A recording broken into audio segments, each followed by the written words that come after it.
साहित्य जागर प्रस्तुत जागर संवाद. विशेष प्रसंगी विशेष मुलाखतींचा विशेष कार्यक्रम जागर संवाद.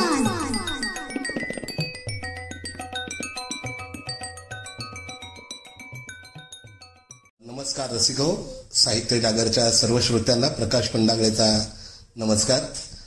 आपल्या नाताळ विशेष या जागर संवाद कार्यक्रमामध्ये आज आपण एका विज्ञानवादी साहित्यिकांना आणि कृतिशील समाज कार्यकर्त्याला भेटणार आहोत. आपल्याबरोबर जोसेफ तुस्कानो सर आहेत. त्यांचं मी मनपूर्वक या जागर संवादामध्ये स्वागत करतो. त्याचबरोबर आपल्याबरोबर आपल्या गटाचे प्रमुख प्रशासक हर्षद जाधव आणि प्रशासिका आपल्या अनुजा संखे घोडके या सुद्धा आपल्याबरोबर आहेत. तर हा संवाद हा मुक्त संवाद होणार आहे. मुलाखतीच्या फॉर्ममध्ये कमी आणि मुक्त गप्पा आपण तुस्कानो सरांशी करणार आहोत. तर सर्वप्रथम सर्वांनाच नाताळच्या खूप खूप सदिच्छा. Merry Christmas to each and everybody. Tuscano sir, तुम्हाला सुद्धा नाताळच्या खूप खूप सदिच्छा. Thank you very much. Merry Christmas to you. Thank you very much. And I wish you the same to you. आजचा जो आपला जागर संवाद कार्यक्रम आहे त्याचे 3 प्रमुख कारण आहेत. तर पहिलं कारण असं आहे की हा नाताळ विशेष असल्याने नाताळाचं तर निमित्त याला आहेच, पण त्याचबरोबरीने अखिल भारतीय मराठी साहित्य संमेलन जे उस्मानाबादला 10 ते 12 जानेवारीच्या दरम्यान होणार आहे, त्या संमेलनाचं अध्यक्षपद ख्रिस्ती मराठी चळवळीचे प्रणेते आणि तुस्कानो सरांचे सन्मित्र फादर फ्रान्सिस डिब्रिटो यांना मिळालेला आहे. तर त्यांना हा सन्मान जो मिळालेला आहे त्या निमित्ताने एका मराठी ख्रिस्ती विज्ञानवादी साहित्यिकाची मुलाखत घेणं हे आमच्या मनातलं स्वप्न होतं आणि ते आज तुस्कानो सरांच्या निमित्ताने पूर्ण झालेलं आहे. तर सर्वप्रथम मला पहिली प्रतिक्रिया सरांची हीच घ्यायची की डिब्रिटो सरांना, फादर डिब्रिटो यांना अध्यक्षपद एका ख्रिस्ती मराठी साहित्यिकाला मिळाल्यानंतर तुमची पहिली प्रतिक्रिया काय? आम्हाला खूप आनंद झाला, कारण मी गेले 2 ते 3 दशक त्यांच्यासोबत काम करतो, चळवळीत आणि साहित्य चळवळीत सुद्धा. तर हा वसईचा बहुमान झाला, कारण वसईने आतापर्यंत ख्रिस्ती साहित्याला जे दिलेलं आहे त्याची परतफेड झाल्यासारखं आम्हाला वाटलं, त्याची नोंद घेतल्यासारखं वाटतं. आणि फादरांचं लिखाण धार्मिक जरी असलं काही बाबतीत, तरी त्यांचं ललित लिखाण सुद्धा खूप मोठ्या प्रमाणात आहे आणि ते उत्कृष्ट दर्जाचं आहे. त्यांना ज्या तऱ्हेने पुरस्कार मिळाले आहेत साहित्य अकादमीचे वगैरे, त्यावरून ते सिद्ध होते की फादरांचं लिखाण हे साहित्यामध्ये वेगळं स्थान निर्माण करणार आहे. वसईभर जल्लोष उडाला ऍक्च्युली ह्या निमित्तानं, आणि सगळे अगदी उत्सुकतेने उस्मानाबादला जायला तयार झालेले आहेत. क्या बात आहे. फादरांची जेव्हा यासाठी म्हणजे मान्यता मिळाली, फादर यांच्या नावाला जेव्हा ठरलं, मंजुरी मिळाली, त्यानंतर महाराष्ट्रामध्ये काही विरोधी स्वर सुद्धा उमटले. तर त्याबद्दल तुम्हाला काय वाटतं? तो धुराळ जो उडाला ना, तो मी समजू शकतो, कारण त्यांनी फादरांचं साहित्य वाचलेलं नव्हतं. कारण आम्ही टीव्हीवरती मुलाखती बघत होतो तेव्हा एका हिंदू समितीच्या एका व्यक्तीने, मी नाव घेत नाही त्यांचं, बरोबर, त्यांना विचारण्यात आलं की तुम्ही हे जे फादराविषयी कडवड बोलत आहात की एका पाद्रीला, साधारणपणे फादरांना चिडवण्यासाठी पाद्री म्हणतात ना, त्या पाद्रीला कसं काय तुम्ही हे केलंय, संमेलनाचं अध्यक्ष केलंय, किंवा मला कुठे असे हिंदू हे साहित्यिक सापडले नाहीत का वगैरे, अशा प्रकारचे ते विचारायला लागले. त्यांना तेव्हा प्रश्न विचारला की फादरांचं साहित्य तुम्ही वाचलंय का? तर ते म्हणतात त्याची काही गरज नाही आम्हाला वाचायची. म्हणजे साहित्य न वाचता ते कमेंट करत होते. आणि तुम्हाला सांगतो, मी फेसबुकवरती मी आघाडी उघडली होती याविषयी फादरांच्या बाजूने, तर मला धमक्या आल्या. त्यांनी तिकडे नोंद केलेल्या आहेत की आम्ही कुठेतरी, त्यांना थोडंसं ते जेलसी झाल्यासारखं वाटलं, असं आमचं मत आहे. पण फादर ह्या बाबतीत संपूर्णपणे पात्र आहेत हे इतर मोठमोठ्या साहित्यिकांच्या प्रतिक्रियावरून समजलं. निश्चितच. तर फादरांचं सुद्धा आणि समस्त ख्रिस्ती मराठी साहित्यिकांचं सुद्धा या निमित्ताने साहित्य जागर या व्हॉट्सअप समूहाच्या वतीने आपण अभिनंदन करूया. मला फादरांचं जितकं साहित्य आहे तितक्याच प्रमाणात तुस्कानो सरांचं सुद्धा साहित्य आहे. माझ्या सर्व रसिक मित्रांना हे सांगायला आवडेल. साधारण 93 पुस्तकं त्यांची प्रकाशित झालेली आहेत आणि 10 पुस्तकं प्रकाशनाच्या मार्गावर आहेत. याचाच अर्थ असा आहे की पुस्तकांचं शतक ते आता ओलांडणार आहेत लवकरच. आणि ते नुसते साहित्यिक नाहीत, ते ललित लेखन तर करतात, पण त्याच बरोबरीने ते वैज्ञानिक दृष्टिकोन समाजामध्ये निर्माण करण्याच्या दृष्टीने, निकोप वातावरण निर्माण करण्याच्या दृष्टीने जे काही लेखन करतायत, तर तोही आज आपल्यासाठी एक महत्वाचा धागा यासाठी आहे की गेल्याच आठवड्यात आपल्यामधून आपले लागू सर म्हणजे डॉक्टर श्रीराम लागू यांचं निधन झालं आणि त्यांनी अंधश्रद्धेच्या विरोधात जो लढा, जो विज्ञानवादी सत्याग्रह चालवला होता, तर त्या दृष्टीने तुस्कानो सरांची मुलाखत, एका वैज्ञानिक लेखकाची मुलाखत, त्या पातळीवर सुद्धा एक वेगळ्या अर्थाने आपल्या सर्वांना प्रबुद्ध करू शकेल असं मला वाटतं. तर सर, ही साधारण लिखाणाची सुरुवात तुमची कशी आणि कधी झाली? ओके, खरं म्हणजे शाळेत असल्यापासून मला शब्दांशी खेळ करायला खूप आवडायचा. भाषा हा विषय मला, इंग्लिश आणि मराठी दोन्ही भाषा मला खूप आवडत होत्या. आणि आपण शाळेत असताना मी काही कविता लिहिल्या, नंतर कॉलेजमध्ये असताना वगैरे काय झालं, अभ्यासाचा एवढा प्रचंड बोजा होता, तरी सुद्धा फावल्या वेळात काहीतरी लिहिलं की खूप बरं वाटायचं. आणि त्यातच काय झालं, फादर डिब्रिटो सुवार्तेचे संपादक होते आणि ते माझ्यासारख्या त्यावेळच्या तरुण मंडळींना हाताशी घेऊन विविध प्रकारचे उपक्रम, साहित्यिक उपक्रम राबवायचे. त्यात मी सहभागी व्हायचो. आता लिहायला सुरुवात केल्यानंतर तुम्हाला जेव्हा प्रसिद्धी मिळते ते हळूहळू काय होते, प्रसिद्धीचं चटक लागायला लागते. फ्रँकली सांगायचं म्हणजे एखाद्या वर्तमानपत्रामध्ये आठवड्याभरात एखादा लेख आला नाही की आपण अस्वस्थ होतो. त्यातच काय काहीतरी चांगलं लिहिलं की फादर डिब्रिटो पातळी थाप मारायची. ती थाप म्हणजे कशी, त्यामुळे आणखी अस्वस्थ व्हायला यायचं. ती कौतुकाची थाप असायची, पण ते आम्हाला अस्वस्थ काय करायचे, अजून तुम्ही काहीतरी चांगलं लिहायला, प्रेरणा द्यायची. आणि मग खरं लिखाणाची सुरुवात झाली ती मी सुरुवातीला म्हणजे मी ज्यावेळेला MSc झालो, MSc बॉम्बे युनिव्हर्सिटीचा, त्यावेळेला मला मुंबईच्या टेक्सटाईल इन्स्टिट्यूटमध्ये नोकरी मिळाली होती. परंतु त्याच वेळेला नेमकं म्हणजे जवळ 80 to 83च्या दरम्यान टेक्सटाईल आपल्या मुंबईच्या अख्ख्या गिरण्यांचा संप झाला, दत्ता सामंताचा मिलचा संप. हा, येस. आणि ते आमची इन्स्टिट्यूट ही मिल ओनरची म्हणजे मिल मालक होते ना, गिरणीचे मालक, त्यांची होती. तर त्यामुळे मला, मी PhD करत होतो त्यावेळेला. तर PhD करत असताना आम्हाला केमिकल लागतात, उपकरणं लागतात, पुस्तकं लागतात, ह्यासाठीचा खर्चच कोणी देईना. आणि मी विचार केला की आता आपलं हे करिअर शेकी झालंय. पण तो जो काळ मला मिळाला 6-7 महिन्याचा, म्हणजे संप काळातला ज्या तिकडे होतो तेव्हा मी विचार केला आपण वाचन करूया. मग मी पुस्तकं वाचत गेलो आणि वाचता वाचता मला लिहायची स्फूर्ती झाली आणि मी वशरायन नावाचं पहिलं पुस्तक लिहिलं आणि त्याला महाराष्ट्र गव्हर्नमेंटने अनुदान देऊन ते प्रसिद्ध केलं. गोदी हिस्ट्री म्हणून आहे ना, म्हणजे गोदीची history of clothing, history of clothing. तर तिकडे ती खरी सुरुवात झाली लिहायला. नंतर आपण लेखन करू शकतो याची जाणीव झाल्यामुळे मग त्यानंतर मी भारत पेट्रोलियम कंपनीत गेलो, कारण मला जर लग्न झालं होतं, करिअर कुठेतरी हे करायला पाहिजे ना, तर मी तिकडे गेलो भारत पेट्रोलियममध्ये. तिकडे नोकरी करत असताना मला दौरे करावे लागले, देशभर कुठे कुठे जावं लागलं, कारण माझं जो कामाचं नेचर होतं ते ऑडिटिंगचं होतं, क्वालिटी ऑडिट. आणि त्यामुळे आणि मी मुंबईला असलो की संशोधन करायचो आणि दौऱ्यावरती असलं की ऑडिट करायचो, असं झालं. आणि मला दुसरं एक प्रेरणा कशी मिळाली की मला माझ्या कंपनीने पहिल्याच जसं BPCLने मला रिक्रूट केल्यानंतर माझी दिल्लीला ट्रान्सफर केली. तिकडे मी 5 वर्ष होतो, 5-6 वर्ष तिकडे होतो आणि वेगळे अनुभव आले. दिल्ली राजधानी, त्या राजधानीमध्ये तिकडे मी एकटं असायचो ना, मग ते निनाद प्रकारचे तिकडचे कार्यक्रम, जसं आपण स्वातंत्र्यदिनी कार्यक्रम असतो, प्रजासत्ताक दिनी कार्यक्रम असतो, आपलं लोकसभा, आपले तिकडचे ते मुघल गार्डन्स, असं सगळं बघायला मिळालं. त्यातनं मग हळूहळू प्रेरणा आली की आपण काहीतरी लोकांना सांगूया, जे मला कळते, मला दिसतंय, मी बघतोय, ते लोकांना पण कळू दे, म्हणून मी लिहायला लागलो आणि मग तिकडनं सुरुवात झाली.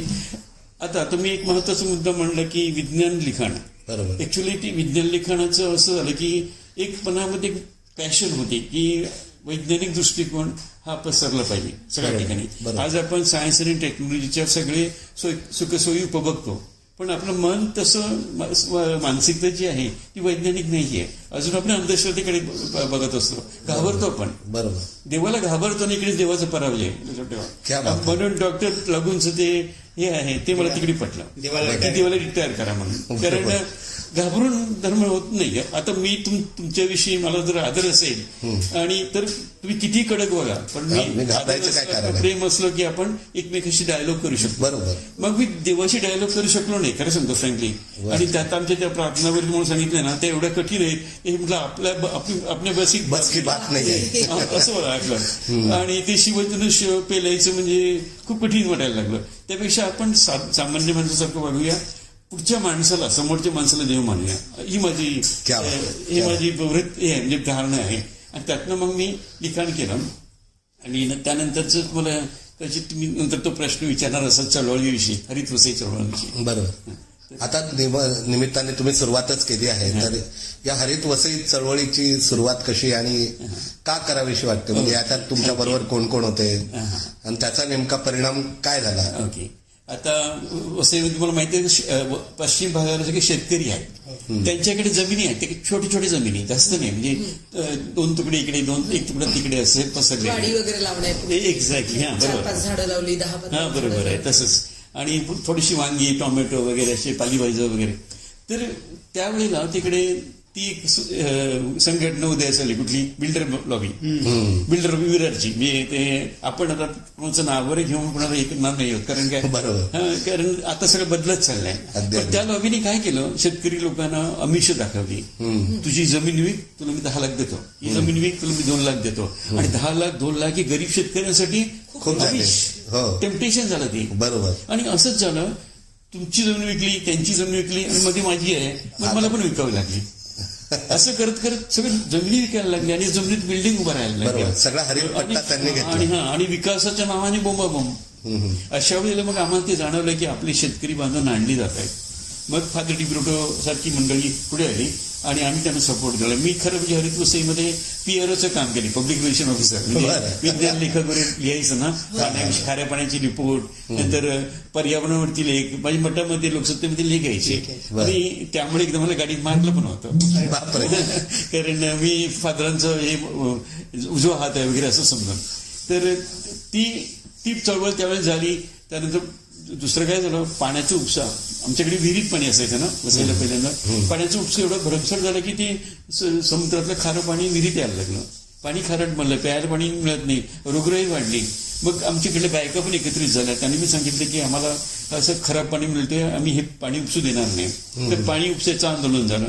आता काही सगळ्याच प्रमाणात ते SSC झालं असं मी सांगत नाही, पण बऱ्याच प्रमाणात ते SSC कसं झालं की त्यांच्यावरती आम्ही अडका आणू शकलो.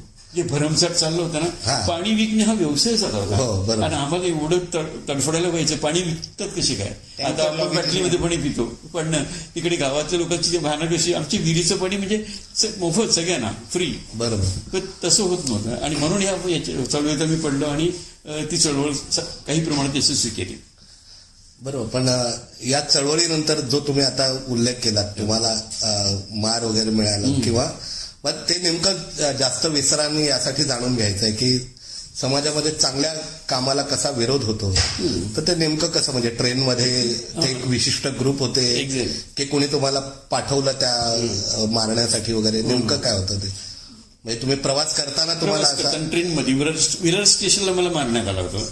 अच्छा, उतरल्यानंतर ते निमित्त काय झालं, माझ्या बाजूला एक अपंग मुलगा बसलेला आणि माझ्या मनात पहिल्यापासूनच जे शारीरिकदृष्ट्या दिव्यांग वगैरे आहेत त्यांच्याबद्दल कणव, ते काय मला माहिती नाही, पण मी काय विचार करतो की माझा मुलगा जर असं असतं तर, बरोबर, ही माझी भावना असते नेहमी. आणि म्हणून मी त्यांच्यासाठी काही करता येईल तेवढं करतो. मी अपंग सेवा वसईला जी आहे, सिंथिया बाप्टिस्ट जी मी नाव ऐकलं असेल, मी त्यांचा कार्यकर्ता आहे पहिल्यापासून.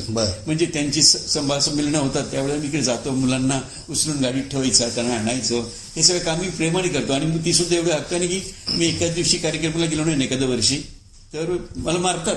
मागच्या वेळी तू आरामच होतो अगदी एवढ्या हक्काने. म्हणजे ते प्रेम जे आहे ना ते एवढं निष्पाप आणि इनोसेंट लव्ह असतं ते त्याचा मी भुकेलेला आहे म्हणून खरं सांगतो. आणि परमेश्वराने, आता मी परमेश्वर शब्द वापरतो कारण तीच संस्काराचा भाग आहे, पण गमत असेल की बऱ्यापैकी मला करिअर दिलंय. मला म्हणजे साथीदार मिळाले, माझी मुलं सुद्धा चांगलं शिकून बाहेर वगैरे गेलेली आहेत. मग माझं मत का असतं की जर माझ्याकडे सगळं आहे तर थोडं मी इतरांना का देऊ नये.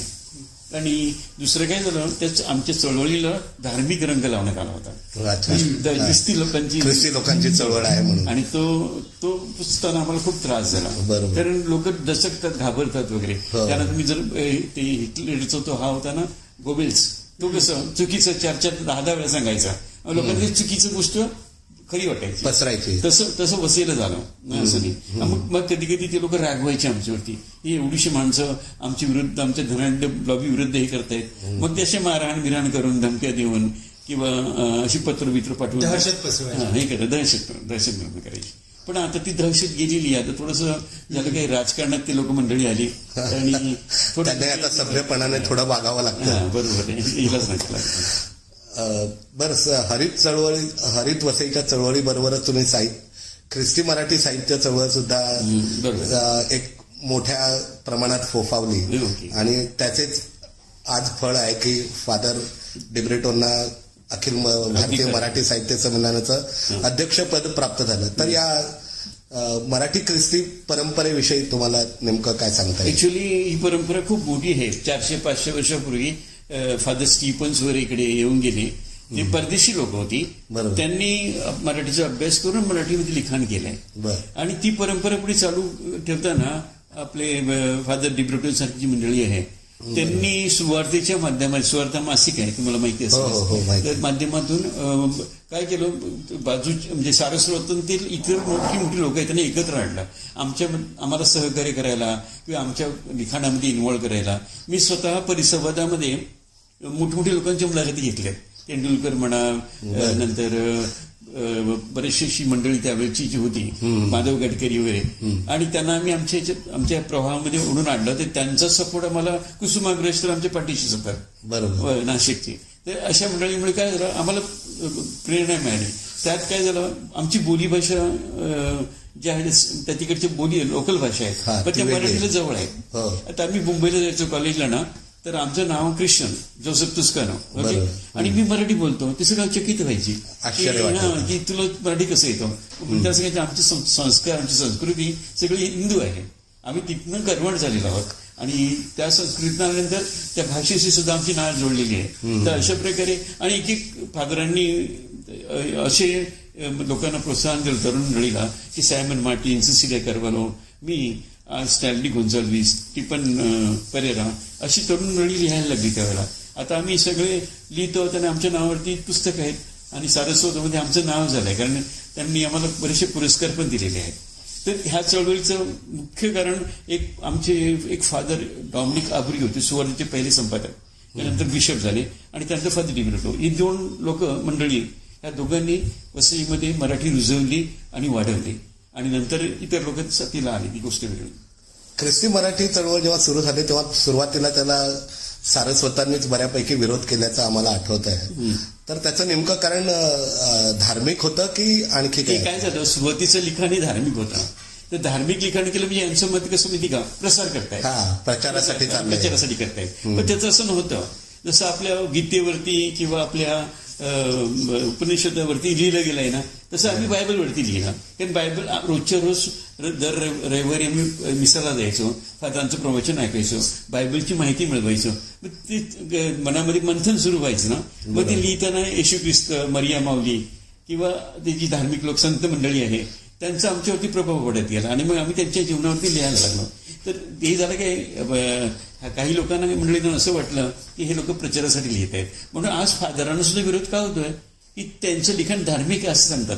धार्मिक आहे ना, असं मी मान्य करतो. त्यांचे सुबोध बायबल किंवा असे काही ग्रंथ आहेत ते धार्मिक आहेत, पण त्यांचं बरंचसं ललित लिखाण आहे त्याच्याकडे कोण बघतच नव्हते. हे लोक जी टीका करत होते ना, आता त्यांना जाणून झालं. आता आम्ही जेव्हा सांगितलं त्यांना किंवा फेसबुकवरनं, व्हॉट्सअपवरनं किंवा फोन करून किंवा चर्चेतनं, तेव्हा त्यांना कळलं की फादरांचं साहित्य, ललित साहित्य सुद्धा हे आहे, म्हणजे उपलब्ध आहे. आणि मुख्य म्हणजे फादर फ्रान्सिस डिब्रूटनी तुकाराम म्हणजे ख्रिश्चनांपर्यंत पोहोचवलेला आहे, म्हणजे जगापर्यंत पोहोचवलेला आहे. तुकाराम पण ज्ञानेश्वर सुद्धा म्हणजे असं नाही की त्यांनी फक्त बायबलच मराठी, त्यांनी मराठीतला तुकाराम ज्ञानेश्वर बाहेर नेण्याचं पण काम केलेलं आहे. म्हणजे त्या अर्थाने ती देवाणघेवाण पण खरं त्यांनी केलेली आहे.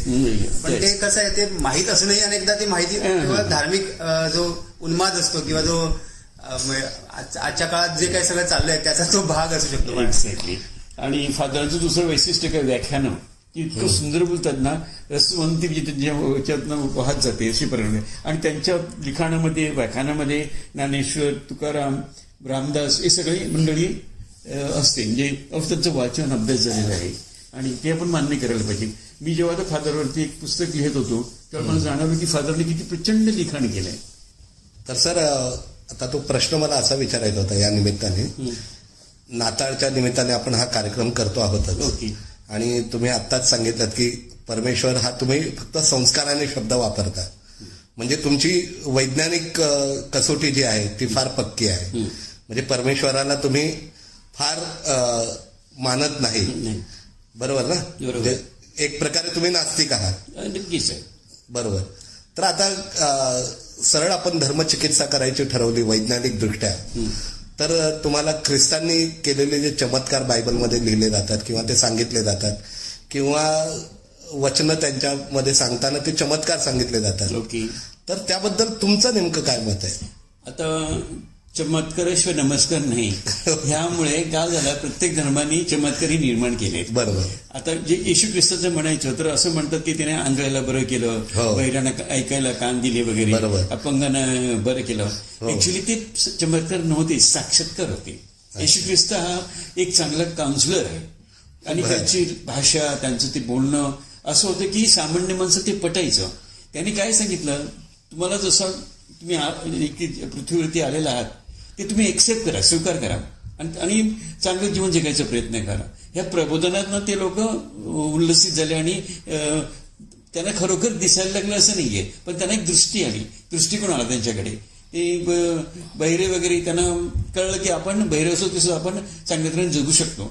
तर जगण्याची जी दृष्टी ख्रिस्तान दिली त्याला ह्या लोकांनी चमत्कारामध्ये टाकलं. कारण काय, शेवटी कुठलीही धार्मिक संस्था ही वर्तना सामान्य माणसाला थोडंसं हे करण्यासाठी, दबाव आणण्यासाठी म्हणा, भीती आणण्यासाठी किंवा त्यांच्या मनात आदर निर्माण करण्यासाठी अशा चमत्काराच्या गोष्टी म्हणजे या चमत्कार घडलेले नाहीत तर ते लिहिलेले आहेत किंवा कोणीतरी घुसवलेले आहेत, कोणीतरी ते टाकलेले आहेत, एड केलं लोकांना. जसं म्हणजे इतर प्रत्येक धर्मामध्ये त्यांच्या कुठल्या म्हणजे मुलांनी असेल किंवा ब्राह्मणांनी असेल, तसंच ख्रिश्चन धर्माच्या काही त्यावेळच्या लोकांनी असेल की त्यांनी हे सगळे चमत्कार लिहिले आणि ते लोकांवर थोपले. मुळात ते घडलेले नाहीत असं तुमचं म्हणणं आहे? असं माझं म्हणणं आहे. म्हणजे ते लोक मान्य करत नाहीत. संस्था जी आहे ना ती एवढी रुटेड झाली आहे बस की त्यांना ते एक्सेप्टेबल नाहीये. त्यामुळे मला थोडंसं पाखंडी समजतात म्हणजे मित्रमंडळी वगैरे ना, की हा माणूस निधर्मी आणि पाखंडी वगैरे आणि बंडखोर आहे असं मला म्हणतात. पण तरी सुद्धा तुमची ख्रिस्तावर श्रद्धा आहे, नितांत श्रद्धा आहे. आणि ख्रिस्त हा एक आदर्श माणूस होता. त्यांनी जे केलं ना लोकांसाठी, जे प्रवचन केली, जे काउन्सिलिंग केलं, ते प्रचंड त्या काळात त्याची गरज होती आणि ते एवढं महत्वपूर्ण होतं की ते आजपर्यंत ते हे करतो, फॉलो करतो. दया, क्षमा, शांती वगैरे हे किती मोठे वर्च्यू आहेत, ते ख्रिस्ताने शिकवलेत. पण मी देव मानत नसतो तरी सुद्धा मी ख्रिस्ताला मानतो, कारण ख्रिस्ताने जे दिलंय ना एक माणूस म्हणून, तर तो देवपुत्र होता पण मानवाच्या पोटी जन्म आलेला म्हणजे तर नाही. पण त्याचं जे शिकवण आहे ती एवढी चांगली आहे की मी जेव्हा इतर धर्माचा तुलनात्मक जेव्हा अभ्यास केला तेव्हा मला वाटलं की ख्रिस्ताचं हे कदाचित तो माझ्यावरती पगडा पण असेल, कारण बालपणापासून आम्ही तुम्हाला म्हणजे बालपणाची गोष्ट सांगतो. आमच्याकडे गोयकरी फादर यायचे. गोयकरी तेव्हा धर्मगुरू लोकल नव्हते, आता लोकल धर्मगुरू आहेत मराठीत बोलणारे. ते गोयकरी फादर लॅटिन मध्ये प्रार्थना करायची. मी स्वतः मिससेवक असेल. मिससेवक म्हणजे धर्मगुरूंना सहाय्य करणारा मुलगा असा. तर मी असायचो. लॅटिन मधले सगळ्या आमच्या प्रार्थना मला तोंडपाठ म्हणजे पोपटासारख्या. त्यांनी फादरांनी क्वेश्चन विचारला की माझं उत्तर तयार पटकन असं म्हणजे ते, पण त्याचा अर्थ मला कळत नव्हता. त्यामुळे माझा प्रॉब्लेम काय झाला की जेव्हा मी मोठं होतो मला आम्ही मराठीत प्रार्थना करायला लागलो. आमच्या धर्मगुरूंनी ते मराठीत भाषांतर केलेली. ते म्हणजे लक्षात आलं याचा अर्थ खूप गहन आहे, वेगळा आहे. आपण नुसतं पोपट्यासारखं बोलतो याला काही अर्थ नाहीये. माझं नास्तिकतेचं कारण पुढे ते आहे, कारण मी माझी बालपणीची झालेली संस्कार, त्यामुळे मला धर्म म्हणजे जस्ट एक फॉर्मॅलिटी वाटत. मिसाला जायचं, चर्चला जायचं, एक फॉर्मॅलिटी. आज मी जात नाही मिसाला, कारण की मला त्याची आवश्यकता वाटत नाही. कारण फार धर्मगुरू सांगतात त्याच्याही जास्त अभ्यास माझा झालेला आहे, अशी परिस्थिती आहे. तर मग त्यातनं हे सगळं निर्माण झालं. अर्थात हे फक्त ख्रिश्चन धर्मामध्ये नाही असं नाही, सगळ्याच धर्म आज एक दुकानं झाली आहेत, मला खरं सांगतो. आणि ह्या लोकांची दुकानं डिस्टर्ब झाली पाहिजेत म्हणून ते निर्कृत्या वाटून नोहेना करा, तीर्थयात्रेला जा, अशा गोष्टी म्हणजे एक प्रकारची भीती मनावर सतत बनवून ठेवतात, एक दबाव बनवून ठेवतात की केलं तर हे. आणि दुसरं काय झालंय, धार्मिकताही कशी आली माहिती का, तो असेल तर प्रॉब्लेम नको म्हणून आपण प्रार्थना करून घेऊया असं. नसला तर काय नाही, पण असला तर काय करायचं, हे टेन्शन एवढं असं ना लोकांवर. आज डॉक्टर लागूंचा लेख म्हणजे लागू जेव्हा गेले आणि नसताना मग लोक ते फॉलो करतात, म्हणजे धर्म पाळला जातो, मानला जात नाही. तिकडे माझं तिकडेच हे आहे, भीतीतून आपण मानलं पाहिजे, पाळायचं नाही. आता हे सगळे चालले जल्लोष, उत्सव वगैरे, हे काय आहे, जंगलवादाच्या गोष्टी आहेत सगळ्या. त्याची गरज आहे का? तुमच्याकडे पैसे तुम्ही इतर ठिकाणी वापरा ना, तो नाही. पण पुरोहित लोक काय करतात, लोकांनी एकत्र आणण्यासाठी अशा प्रकारचे उत्सव आणतात, त्यांना मग त्यांच्याकडे पैसे घेतात, त्या पैशावरती मग त्यांचं ते काहीतरी देवधर्माचं चाललंय ते करतात. म्हणजे बेसिकली हा जो धनदेवेकपणा आलेला आहे धर्मामध्ये, इकडे स्पिरिच्युअलिटी नाहीये, हा मोठा प्रॉब्लेम आहे. आणि माझ्यासारखं तेच खटकतं, कारण मी विज्ञानामध्ये जे नवीन नवीन शोध लागतात ते तुम्हाला सांगतात की जुने चमत्कार नाहीच आहेत, ते त्यावेळच्या परिस्थितीचे घडलेले साक्षात्कार होते. पण लोकांना माहीत नसल्यामुळे त्यांनी ती चमत्कार म्हणून मी केलं. आणि त्याला ह्या लोकांनी जे लिहिणारे आहेत म्हणजे धर्मग्रंथ वगैरे, त्यांनी त्याचा हे घेतला, फायदा. पण सर, अशा या धर्माची, ख्रिश्चन धर्माची अशी वैज्ञानिक चिकित्सा मराठीमध्ये कोणत्या ख्रिश्चन साहित्यिकाने केलेली आहे का? आता गंमत अशी आहे की सध्या काळ असा बदललाय की सायन्सचा पगडा वाढत चाललाय, विज्ञानाचा पगडा. आता काही काळापुरती म्हणायची तर आमचे पोप आहेत परमाचार्य, जे मुख्य सगळ्यात धर्मगुरू व्हॅटिकन मधले, त्यांनी काही गोष्टी मान्य केल्या. गॅलिलिओला त्यांनी क्षमा मागितली. गॅलिलिओने सांगितलं की पृथ्वी सूर्याभोवती फिरते, आणि तिकडे बायबलमध्ये लिहिलं होतं की सूर्य पृथ्वी जे ते केंद्र जे आहे ते पृथ्वी आहे, त्याच्यामध्ये सूर्य फिरतो, तारे फिरतात असं. ते त्यावेळेला सामान्य लोकांच्या पगड्याखाली धर्मगुरूंनी गॅलिलिओने सांगितलं नंतर त्याला शिक्षा झाली, आणि ती 200-250 वर्षानंतर त्याची क्षमा मागण्यात आली. तशीच तुरींचं प्रेतवस्त्र म्हणून ख्रिस्ताचं प्रेतवस्त्र असं मानलं गेलेलं. त्याची चिकित्सा केली आपली कार्बन टेस्ट, आणि कार्बन टेस्ट म्हणजे आढळलं की 1200 सालातलं एक हे आहे, काय 12व्या शतकातल्या एक कलाकृती आहे ती चित्रकला, म्हणजे ख्रिस्ताचं नाही आहे. अशा अनेक गोष्टी विज्ञानाने पडताळून सांगितल्यानंतर यांनी मान्य केले, व्हॅटिकनने मान्य केले ख्रिस्त सभेने. आणि त्यांनी लोकांना सांगितलं की हे तसं हा चमत्कार नाहीये किंवा ह्या गोष्टी रेलिक नाहीये, म्हणजे आपण दैवीय वंश म्हणतो ना, तसं नाहीये. तर कोपर्निकसला पण याच बाबतीत मृत्यूदंड झाला होता ना, पृथ्वी भोवती सूर्य फिरतो असं धर्मात लिहिलेलं. आणि कोपर्निकसने पहिल्यांदा सांगितलं की सूर्याभोवती पृथ्वी. एक्झॅक्टली. पहिला कोपर्निकसला झाला, त्यानंतर मृत्यूदंड झाला, गॅलिलिओला झाला. गॅलिलिओला फक्त शिक्षा केली होती, फक्त शिक्षा झाली होती. त्याचा मृत्यूदंड म्हणजे त्याने माफी मागितली होती आणि मग त्याचं रद्द केलं.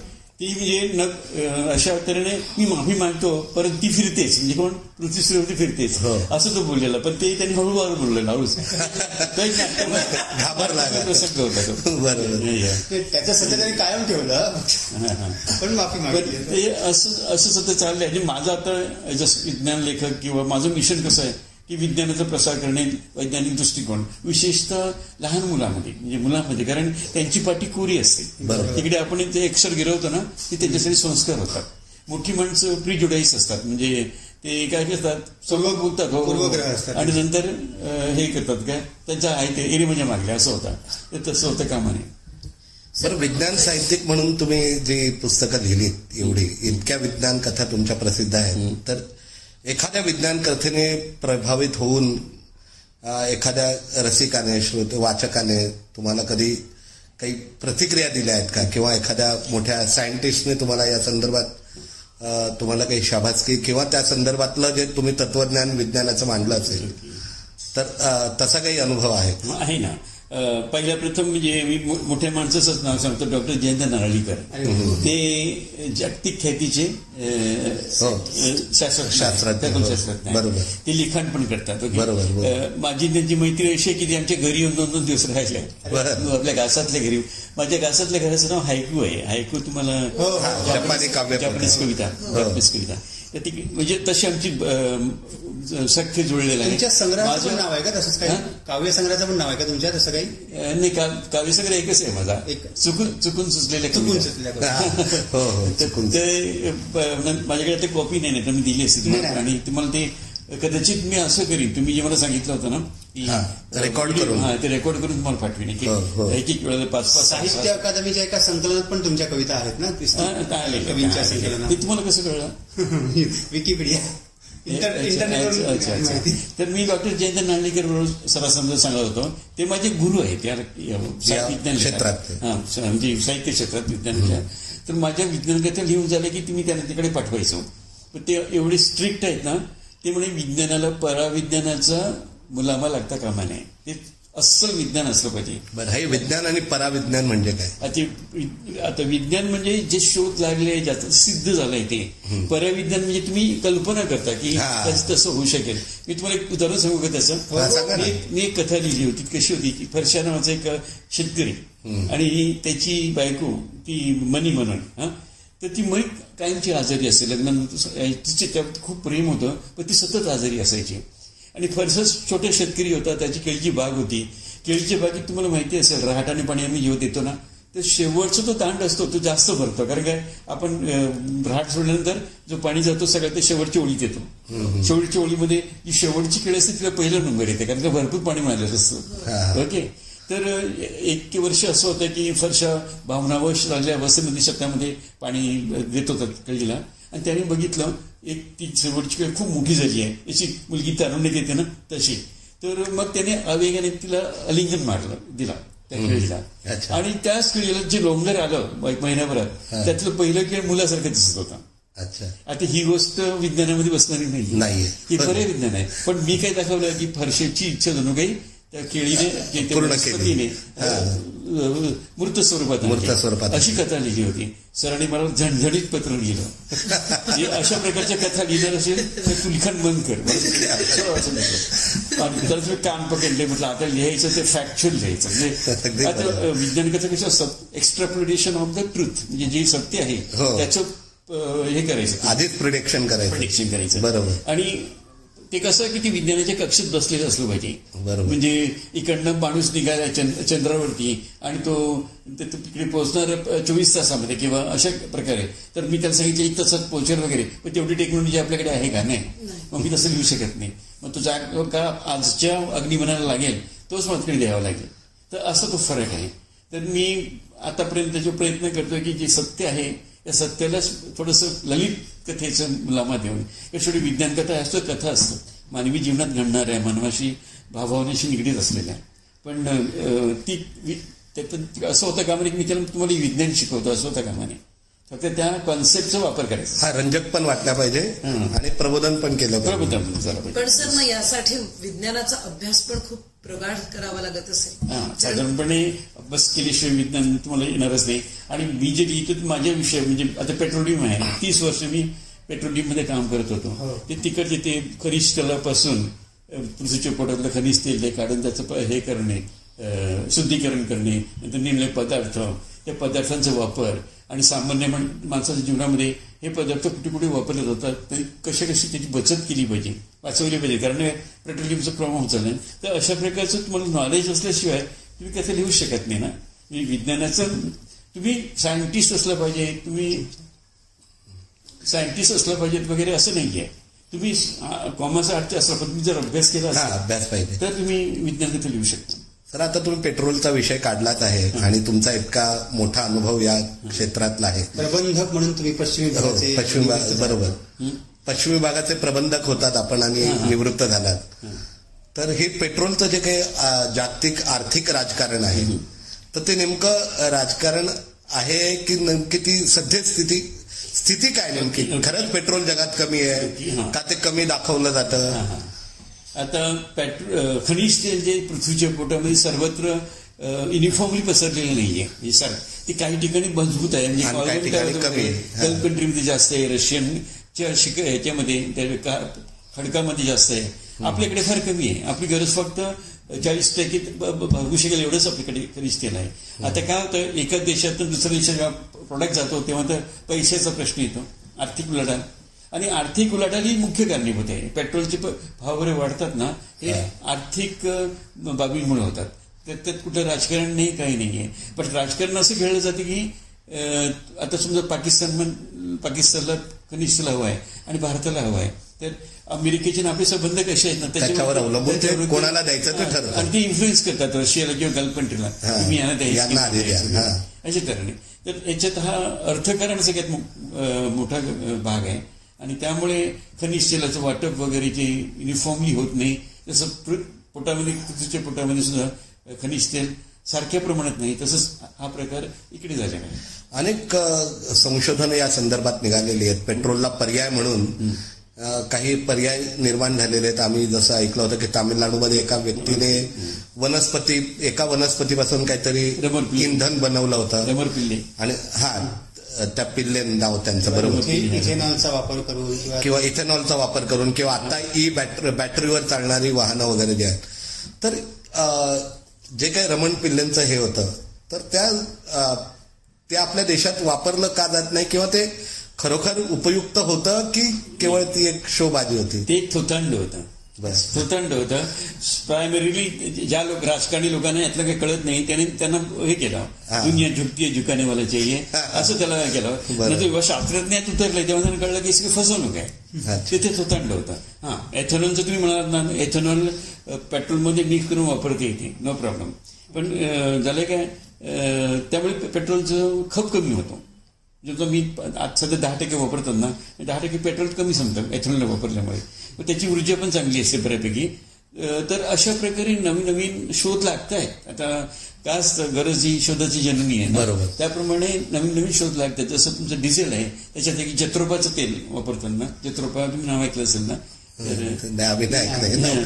तर ती वनस्पतीपासून मिळणारं तेल सुद्धा डिझेलमध्ये मिक्स करून वापरता येते. ते असे शोध चालले. किंवा आता काय झालं, टेक्नॉलॉजी बदलत चालली. पेट्रोल डिझेलऐवजी गॅसवर चालणाऱ्या गाड्या आणि यंत्रणा आल्या, गॅस, आणि हायड्रोजन गॅसचं पण चाललंय. आता हायड्रोजन गॅस पण येतोय. सर, पण सोलार पॉवर युज करून गाड्या चालवणं शक्य नाही का? नाही, सोलरचं कसं असतं, ज्या प्रमाणात आपल्याला ऊर्जेची गरज आहे ती भागवली जाणार नाही.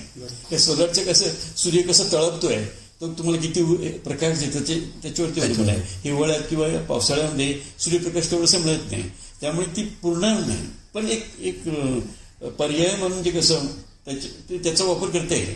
आताच्या सरकारने जे या बॅटरीवरच्या गाड्या काढण्याचं जे नवीन हे सुरू केलेलं आहे, तर ते किती यशस्वी होऊ शकतं असं वाटतं? ते होऊ शकतं. म्हणजे अशी निघाल्या तऱ्हेने आपल्याला यूज डायव्हर्ट करावे लागतील असं आहे.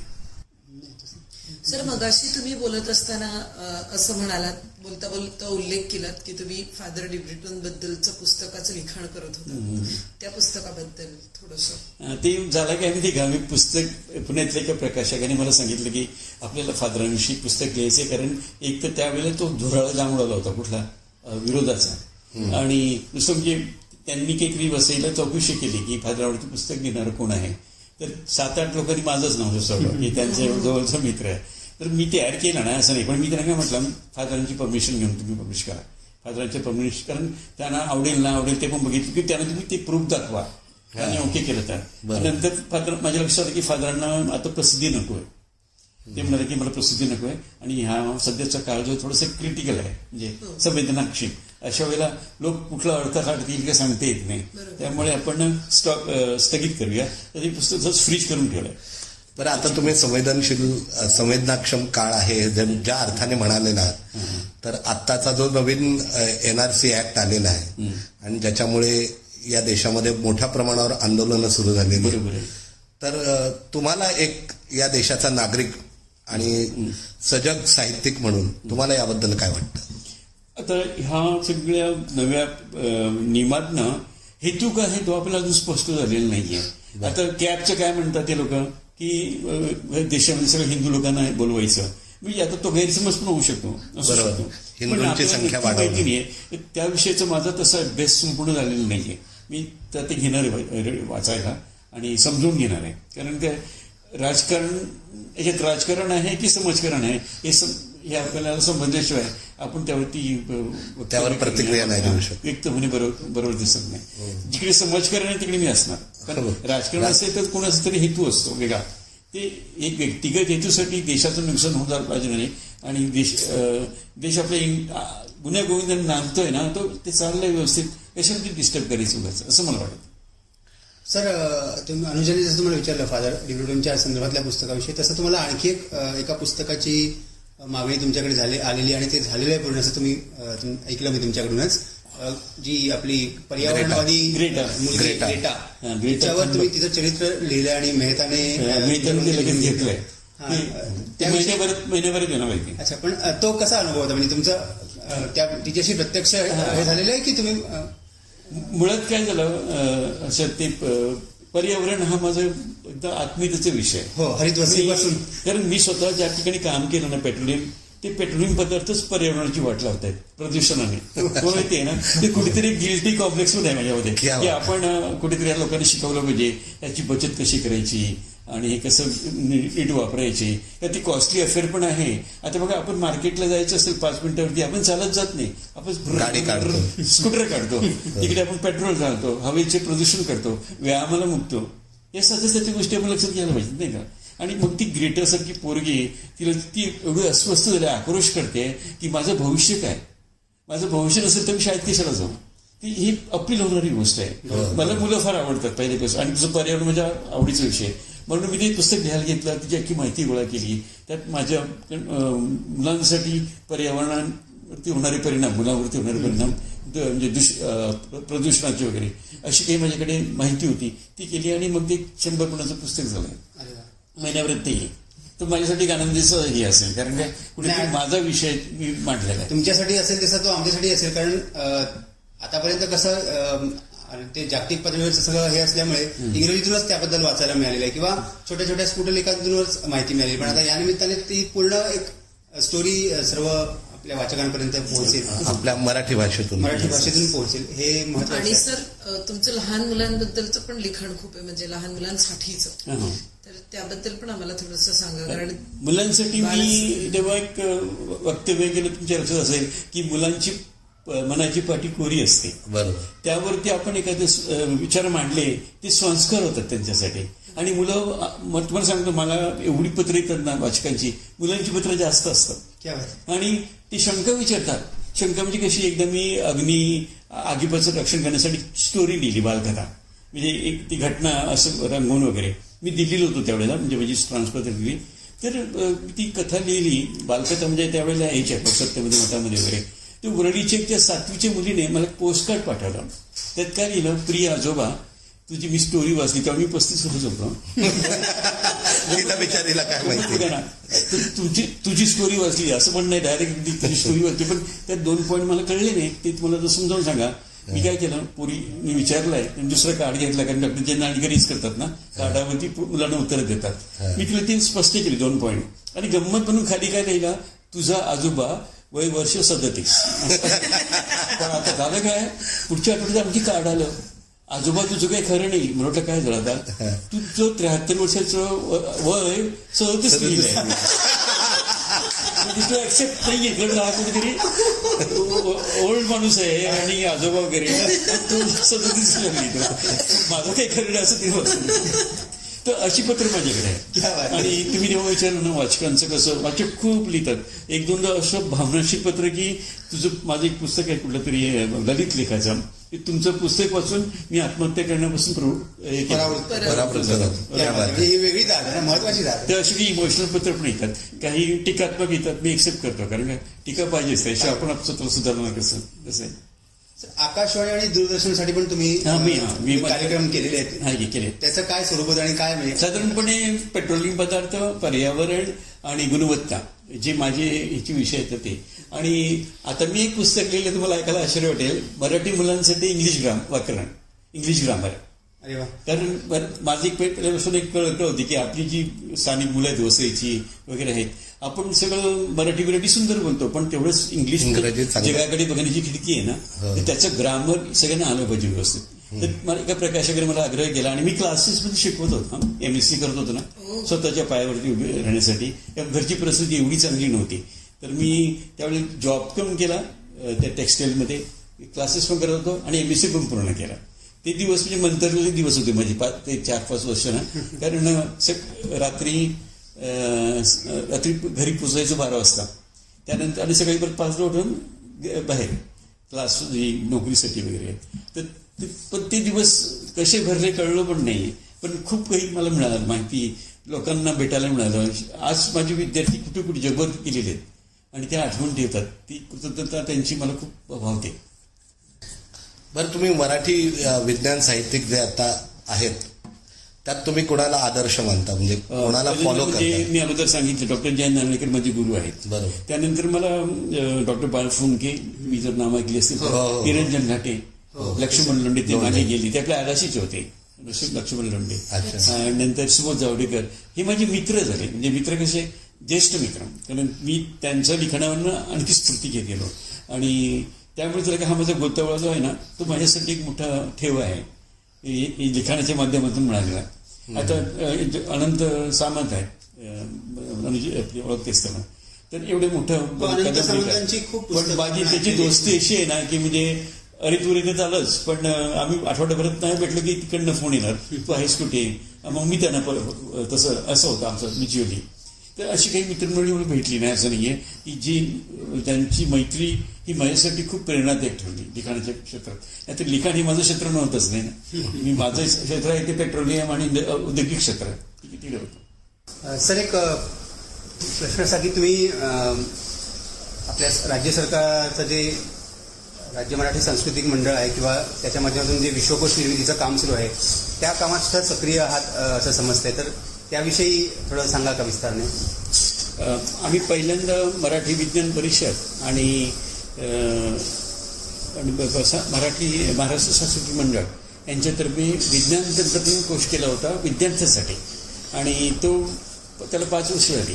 त्यानंतर गेल्या वर्षापासून आम्ही महाराष्ट्र सरकारसाठी ई विज्ञान कोश म्हणजे विश्वकोश तयार करतात, म्हणजे इन्सायक्लोपीडिया ज्याला म्हणतात ते. त्यामध्ये एक मोठी टीम असते शास्त्रज्ञांची. आम्ही काही लोक नोंदी लिहितो त्या आमच्या क्षेत्रातले, जसं मी बायोकेमिस्ट्रीमधला आणि पेट्रोलियममधला आहे ना, मी केमिस्ट्री पेट्रोलियम ह्या विषयावरती मी नोंदी लिहितो. त्या नोंदी माझे विशेष निर असलेले सायंटिस्ट ते तपासून बघतात आणि नंतर आणखी एक शास्त्रज्ञ असतात ते फायनल करतात. अशा प्रकारे विश्वकोशामध्ये त्या नोंदी आपोआप इन्क्लूड केले जातात. हे मराठीमध्ये होतं म्हणजे हे म्हणजे याच्यामध्ये आता अलीकडे पुस्तकं हे सगळं संपलं ना, प्रिंट मीडिया कमीत कमी वापरली जाते. एक तर कागद वापरावा लागतो वगैरे, आणि दुसरं म्हणजे लोकांना ते सोयीस्कर पडत नाही. आजकाल लोकांच्या हातात मोबाईल आहे, लॅपटॉप आहे, तर ते ई फॉर्म असतं. आणि आतापर्यंत मी 50 नोंदी लिहिल्या आहेत माझ्या परीने, आणि त्याचं इन्क्लुजन याच्यामध्ये होत आहे या इन्सायक्लोपीडियामध्ये. इन्सायक्लोपीडिया हा आता वारंवार बदलाव चेक करावा लागतो, कारण प्रत्येक दिवशी काही बदल घडून येतो, नवीन घडत असतो.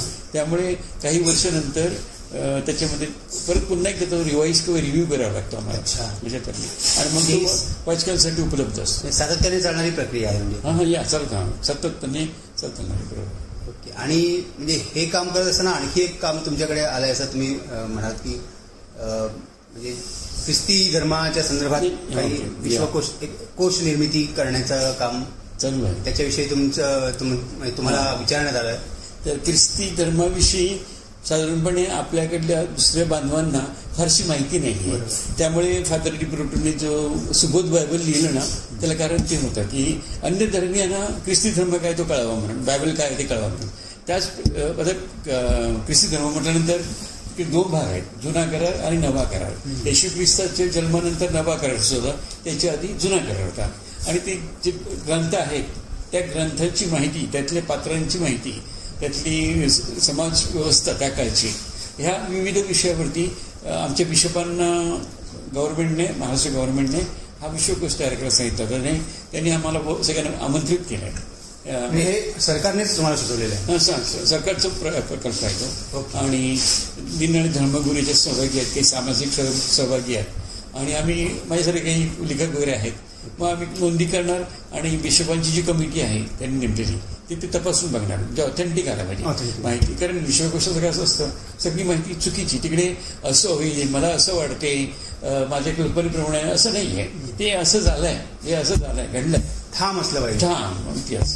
तर त्यासाठी विश्वकोश थोडंसं म्हणजे सेन्सिटिव्ह विषय असतो. बरोबर. कधी कधी चुकीचं काही दिलं तर मग पुढच्या पिढी. विश्वकोश हा शेवटी संदर्भ ग्रंथ असतो, म्हणजे त्याच्यातून पुढे संदर्भ इतर मंडळी उचलत असतात. त्याच्यात ललित किंवा असं काही नसतं, टेक्निकल असतं कम्प्लिटली. मग तो धर्माचा असो किंवा सायन्स अँड टेक्नॉलॉजीचा असो. तुमचं एक पुस्तक फार लोकप्रिय आहे सर, ज्याच्याबद्दल चर्चा फार चालत होती पूर्वी. तुमचं ते पुस्तक आलं तेव्हा, तर हे विज्ञान धर्म हे पुस्तक नेमकं काय भाष्य करतं, म्हणजे त्याची चर्चा एवढी का झाली? ओके. विज्ञान धर्म हे जे पुस्तक आहे ते मी वारंवार वर्तमानपत्रामध्ये, म्हणजे महाराष्ट्र टाइम्स, लोकसत्ता, लोकमत, सकाळ, ह्याच्यात मी वेळोवेळी ज्या घटना घडतात, म्हणजे एखादा सायक्लोन झाला, चक्रीवादळ आला, एखादा भूकंप झाला, एखादा आता स्त्री भ्रूण हत्येचा विषय झाला, तर मी लेख लिहितो नेहमी. म्हणजे ती माझी जागृती करण्याची एक प्रक्रिया आहे, जनजागृती. हे सगळे लेख गेले 5 वर्षातले एकत्र करून माझ्या प्रकाशकांनी छापायचा प्रयत्न केला. विज्ञान धर्म मी नाव असं दिलं की त्याच्यामध्ये वैज्ञानिक दृष्टिकोनच आहे. कुठल्याही प्रकारचं इव्हन येशू ख्रिस्तावरती जो लेख आहे तिकडे, तो सुद्धा वैज्ञानिक स्वरूपाचा आहे. जसं मी तुम्हाला म्हटलं, ख्रिस्त पाण्यावरून चाललं होतं असं म्हणतात ना, ते इस्रायली शास्त्रज्ञांनी शोधून काढलं की त्या काळामध्ये, म्हणजे ते डेटा बघून, -2 टेम्परेचर त्या सरोवरात झालं होतं आणि बर्फ तयार झाला होता. ते बर्फामुळे ख्रिस्त चालला. लोकांनी काय सांगितलं, चमत्कार झाला पाण्यावर चालण्याचा. तर अशा प्रकारचं वैज्ञानिक धर्म, म्हणजे वैज्ञानिक दृष्टिकोन तयार करण्यासाठी जी कृती असते ती मी त्याच्यात मांडलेली आहे. माझ्या निरनिराळ्या लेखातून जवळ 25-50 एक त्याच्यातून लेख आहे. सॉरी, 25 नाही, 36 लेख आहे त्याच्यात. त्याच्यामध्ये पर्यावरणनामा, म्हणजे पर्यावरणावरती लेख आहे. नंतर आपत्तीच्या पडसायातून बाहेर येण्यासाठी, म्हणजे आपण मॅनेजमेंट म्हणतो ना, सेफ्टी मॅनेजमेंट, किंवा ऊर्जेबद्दलच्या नाना तऱ्हा, ऊर्जा कशी वाचवायची, मग तो गॅस असो, इलेक्ट्रिसिटी असो, पेट्रोल डिझेल काही असो, ते कसे वाचवायचे. तर अशा प्रकारचं सामान्य माणसासाठी वैज्ञानिक दृष्टिकोनातून माहिती पुरवण्याचा तो प्रयत्न आहे. सर, असंच आणखीन एक पुस्तक तुमचं जे आहे 70ला भारत, ज्याबद्दल तुम्ही असं लिहिलं होतं की UPSC MPSCच्या स्टुडंटसाठी, विद्यार्थ्यांसाठी पण एक मोठी काय म्हणतो आपण, गाईड सारखं हे पुस्तक काम करू शकतं. तर त्याबद्दल पण थोडंसं. त्या पुस्तकात का देश स्वतंत्र झाल्यापासून दरवर्षी साहित्यिक, सांस्कृतिक, सामाजिक, राजकीय ज्या घडामोडी घडल्या आहेत त्याचा आढावा आहे, धांडोळा घेतलेला आहे त्याच्यामध्ये. त्यामुळे तुम्हाला समजा एखादा प्रश्न विचारला गेला परीक्षेमध्ये, तर तुम्हाला पटकन ती माहिती देता येईल. एवढंच त्या कौन बनेगा करोडपती आहे ना, त्याच्यामध्ये जर तुम्हाला करोडपती व्हायचं असेल तर ते पुस्तक खूप अभ्यास करावा लागेल त्याचा. ते महत्वाचं आहे. कारण मला माझा विचार जायचं, कारण म्हणजे लाख मुलाचं 1 करोड मुलाचं पुस्तक. पण मग सर, हे अनुवाद केलेला आहे तुम्ही? अनुवाद ते माझं अनुवाद. ते दलाल म्हणून एक लेखिका आहे, मोठी लेखिका आहे, इंग्लिश, रोशन दलाल, त्यांचं पुस्तक. मला ती मेहताने ऑफर दिली की तू ट्रान्सलेट करून दे. त्याच्याकडे मेहताचं पुस्तक अनुवादासाठी ओघ लागलाय. ग्रीटाचा तुम्ही स्वतंत्र लिहिला, कारण काय ते अनुवाद नाही, पण मदर तेरेसाचं एक लिहिलंय. आणि एक आहे ना, ते chicken soup for doctor soul, ती चिकन सूपची पुस्तक सिरीज होती ना, सिरीज होती. त्यात डॉक्टर सोलचं मी केलंय, पण ते छापून तयार आहे, पण ते काहीतरी मार्केट स्ट्रॅटेजी म्हणून त्यांनी मोड करून ठेवली. मला अनुवाद करायला खूप आवडते, कारण काही अनुवादामध्ये काही कसोटी असते, म्हणजे फेथफुल टू द ओरिजिन. तुम्ही ओरिजिनशी प्रामाणिकत फारकत घेऊ शकत नाही. आणि हे मला राजवंश प्रकाशनाने शिकवलं. शेतकरीचं पुत्र म्हणून मी पुस्तक ट्रान्सलेट केलं होतं ना, एक जर्मन लेखिकेने लिहिलेलं. तर योहानस केपलरच्या जीवनावरची कादंबरी आहे ती. योहानस केपलर मी नाव ऐकलं असेल, खगोलशास्त्र, खगोलविज्ञान. सर, पण मग तुम्ही अशा वैज्ञानिक कथा वगैरे ते आपण अनुवाद करता, कादंबऱ्या, कथा वगैरे? कथा मी लिहितो, पण कादंबरी खूप मोठं डिफिकल्ट असं फॉर्मेट आहे. कादंबरी लिहायची म्हणजे तुम्हाला ते एवढं बॅलन्स करत ठेवावं लागतं. म्हणजे पहिल्या प्रकरणाचा आणि 8व्या प्रकरणामध्ये जो लिंक आहे तो चुकतं कामा नये. बरेच वेळेला आपल्याकडे कादंबरीकार पहिल्या कादंबरी प्रकरण कुठेतरी वेगळ्या विषयावरती आहे, 8वं काहीतरी वेगळ्या विषयावरती आहे, असं होऊन चालत नाही. त्यांना लिंक द्यावं लागतं. म्हणून ते मोठमोठे कादंबरीकार हे बरंचसं तपश्चर्या करतात कादंबरी लिहिताना. मला तर तो डिफिकल्ट फॉर्म करतो. मी अजून ट्रान्सलेट केले तेवढंच, बाकी नाही. आता करामती बाहुला ही पण एक कादंबरी आहे, ती मी ट्रान्सलेट केली. तुमचं आवडतं असं विज्ञान पुस्तक कोणतं मराठी? गुणवत्ता आणि निसर्ग मैत्री हे त्या पुस्तकाचं नाव आहे. ते इंग्लिशमध्ये ट्रान्सलेट केलेलं आहे मी स्वतः. ते क्वालिटी अपग्रेडेशन नाही, environmental protection through quality upgradation हे माझं पुस्तक डॉक्टर जयंत नार्लिकरांच्या हस्ते झालं होतं, प्रकाशित झालं होतं. आणि त्यामध्ये सगळं पर्यावरणावरती आहे. गुणवत्ता आणि निसर्ग मैत्री म्हणजे माणसाने पदार्थाची गुणवत्ता वाढवून निसर्गाचं रक्षण कसं करायचं असं मी संदेश त्याच्यात दिलेला आहे. आणि मला मागे पुण्यातल्या एका प्रोफेसरने ते पुस्तक वाचल्यानंतर सांगितलं की तू हे पुस्तक पब्लिश कशाला केलं. म्हटलं काय झालं, अरे आता तुम्ही PhD दिली असते याच्यावरती, PhDचं प्रबंध आहे म्हणे. मी म्हटलं मला ते काय असतं, मी भारत पेट्रोलमध्ये कामाला होतो, कमर्शियल कंपनी आहे, तिकडे आम्हाला रिसर्च वगैरे करायला मिळतो ना, असं नाही. पण रिसर्च बाहेर येत नाही कारण कंपनीची प्रॉपर्टी असते. आम्ही कंपनीची प्रॉपर्टी असते त्यावेळेला, त्यांची पगार घेतो, सवलती. त्यामुळे मी ते तसंच सोडून दिलं. पण ते म्हणजे आवडतं पुस्तक आहे, गुणवत्ता आणि निसर्ग मैत्री. तर नाताळच्या निमित्ताने तुम्ही आमच्या सगळ्या वाचकांना, श्रोत्यांना तुम्हाला काय सांगावं असं वाटेल, नेमका संदेश काय द्यावा असं वाटेल? येस, हा महत्वाचा प्रश्न आहे मला वाटतो. कारण ख्रिस्त, मी तुम्हाला सांगितलं, ख्रिस्ताने दया, क्षमा आणि शांती ह्याचा प्रसार केला सामान्य माणसामध्ये. तुमच्या गालावर, एका गालावर कोणी मारलं तर दुसरा गाल पुढे करा हे त्यांनी सांगितलं. तुम्ही तुमच्या शत्रूंना क्षमा करा. ह्या ज्या गोष्टी आहेत ना, ह्या जीवनात सगळ्यात भारी तत्वज्ञान आहे सगळं. आणि मला ते खूप भावतं. आणि आपण जर ख्रिस्ताला जर नमस्ते करायचं असेल किंवा त्यांना प्रणाम करायचं असेल तर आपण ह्या गोष्टी आचरणात आणण्याचा प्रयत्न केला पाहिजे. त्या आचरणातच आलं तर आपण खऱ्या अर्थाने धार्मिक आहोत असं म्हणणं. अदरवाईज ती आपली धार्मिकता जी असते ती वरवरची असते, खोटी असते. तसं होणं नको. हे म्हणजे खरं स्पिरिच्युअलिटी आहे. हे जी तत्व आहेत ना ख्रिस्ताची, स्पिरिच्युअलिटी आहे. आणि ख्रिस्त गाईच्या गोठीत जन्माला, गरीब सुताराच्या पोटी जन्माला वगैरे ह्या सगळ्या गोष्टी आहेत ना, ह्या माझ्यामध्ये स्टोरीज आहेत. लोक म्हणतो तो इतिहास आहे, पण ते इतिहासाला साक्ष नाहीये. जिकडे साक्ष नाही, सायंटिफिक माणूस काय करतो, एक प्रयोग 3दा करतो, 3 वेळा सेम रिझल्ट मिळाले तर सत्य, नाही तर मग सोडून द्यावं लागतं. तर आमच्या विज्ञानाचं ते तत्वच तसं आहे. माझ्यामध्ये कुठेतरी आपल्याला साक्ष मिळाली पाहिजे. अदरवाईज सगळे चमत्कार हे साक्षात्कार आहेत असं मला वाटतं. पण तरी सर असं मला विचारावं असं वाटतं की हे जे जग आहे, हे बुद्धाचं तत्वज्ञान असो किंवा ख्रिस्ताचं तत्वज्ञान असो, हे गेल्या 2-2.5 हजार वर्षांपासून आपल्या या जगावर सारखं राज्य करत आहे. तरी सुद्धा हे जग इतकं रक्तपिपासून युद्धखोर का झालंय? त्याचं काय कारण वाटतं तुम्हाला? आता ती स्वार्थी वृत्ती आहे ना. म्हणजे जे चाललंय, धर्माचा वापर करून ज्या गोष्टी होतात, म्हणजे राजकारणात किंवा जे ह्या ज्या आपसामध्ये भांडणं, मारामारी, ही कशासाठी? स्वार्थासाठी होती. आणि हे सगळं सामान्य माणसाने ओळखायला पाहिजे. कोणीतरी एकदा हाक मारली, जरा झेंडा उचलला आणि आपण ब्लाइंडली त्याच्यामागे जायचं आंधळेपणाने, ह्या गोष्टीमुळे चांगले धर्म, प्रत्येक धर्माचं तत्व काय असतं माहिती का? साल्वेशन टू मॅनकाइंड, मानवतेतर मुक्ती. प्रत्येक धर्म, हिंदू म्हणा, मुस्लिम म्हणा, बौद्ध, ख्रिश्चन, शीख, ते तत्व आहे. ते सगळं बाजूलाच राहिलं आहे. आणि आपण काय करतो, माझी संख्या वाढली पाहिजे, माझी संख्या वाढली पाहिजे, आणि त्याकरता आपण हे सगळे लॉ बी आणतो ना, कायदे आणतो नवीन, किंवा मारामारी करतो, हाणामारी करतो, लढाई करतो. जास्तीत जास्त लढाया जगामध्ये धर्माच्यावरून झालेले झाले. खरं तर ते हे सगळं चुकीचं आहे. पण ते काय झालं, अंधवृत्तीने फॉलो करणे, म्हणजे अंधवृत्तीने एखाद्या लिडरच्या मागे जाणे किंवा एखाद्या समूहाच्या मागे जाणे, ही वृत्ती जोपर्यंत जात नाही तोपर्यंत धर्माला खऱ्या अर्थाने हे मिळणार नाही, रूप मिळणार नाही. मला वाटतं आपण खूप आज बोललो, खूप चर्चा केली, खूप अनेक वेगवेगळ्या विषयांवर आपले चर्चा झालेली आहे.